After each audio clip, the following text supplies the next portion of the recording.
అధిక బరువు అనేక సమస్యలకు కారణం. సాహితీ యోగా ఆన్లైన్ క్లాసులో జాయిన్ అవ్వండి.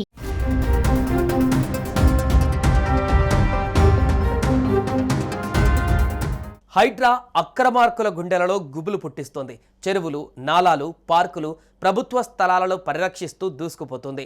దీంతో పాటు ప్రభుత్వ భూమిని ఆక్రమించి నిర్మించిన భవనాలను సైతం నేలమట్టం చేస్తూ ఆక్రమణదారులకు చుక్కలు చూపిస్తుంది. అయితే విపత్తుల నిర్వహణే లక్ష్యంగా ఏర్పడిన హైడ్రా జూలై 19కి ఏడాది పూర్తి చేసుకోబోతుంది. ఈ నేపథ్యంలో హైడ్రా కమిషనర్ ఏవి రంగనాథ్ ఓ ఇంటర్వ్యూలో పాల్గొని హైడ్రా ముందున్న లక్ష్యాలను సాధించిన విజయాలను పంచుకున్నారు. మరీ ముఖ్యంగా ఆరోగ్య హైదరాబాదే మా ముందున్న ప్రధాన లక్ష్యమని అన్నారు.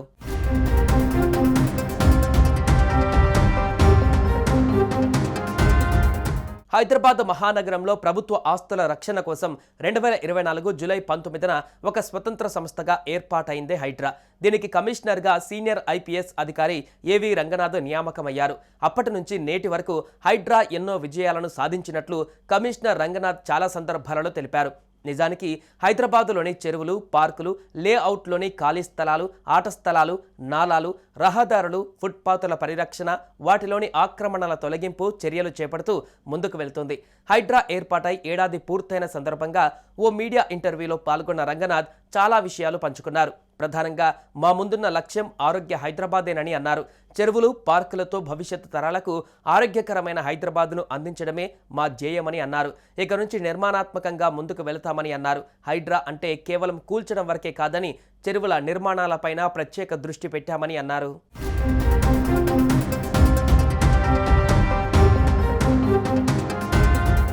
అయితే గడిచిన ఈ ఏడాది కాలంలో నగరంలోని చెరువులు, నాలాలు, పార్కులు, ప్రభుత్వ స్థలాలలో ఆక్రమణలు తొలగించి స్వాధీనం చేసుకోవడం చాలా సంతృప్తినిస్తుందని సంతోషం వ్యక్తం చేశారు. 500 ఎకరాలకు పైగా స్థలాలను స్వాధీనం చేసుకున్నాం. వీటి విలువ సుమారు 25 నుంచి 30 వేల కోట్లపైనే ఉంటుందని అంచనా వేశారు. అంతేకాకుండా 75 పార్కులు, 45 చెరువులలో 550 ఆక్రమణలను తొలగించామని కూడా తెలిపారు. ఇకపోతే హైడ్రా ఏర్పాటైన మొదట్లో కొంత గందరగోళం ఎదుర్కొన్నామనేది వాస్తవమని, రాను రాను చాలా విషయాలు నేర్చుకున్నామని కమిషనర్ రంగనాథ్ అన్నారు. ఆక్రమణల తొలగింపు సమయంలో కొంత మానవతా దృక్పథంతో ఉండవలసింది, కానీ 1-2 చోట్ల అది లోపించిందని ఆవేదన వ్యక్తం చేశారు. చెరువులు, పార్కులు, నాలాల ఆక్రమణలపైన సుప్రీంకోర్టు తీర్పు ప్రకారం నడుచుకుంటున్నామని తెలిపారు రంగనాథ్. ఇక నిధుల విషయంలో ప్రభుత్వం కూడా మాకు సహకరిస్తుందని తెలిపారు. హైడ్రాలో 50 మంది ఉద్యోగులు ఉన్నారని, చాలా మంది రావాల్సి ఉందని అన్నారు. సాంకేతిక కారణాలతో హైడ్రా పోలీస్ స్టేషన్లో ఎఫ్ఐఆర్ల నమోదు మొదలు కాలేదు. 10 నుంచి 15 రోజులలో ప్రారంభిస్తామని కమిషనర్ రంగనాథ్ అన్నారు.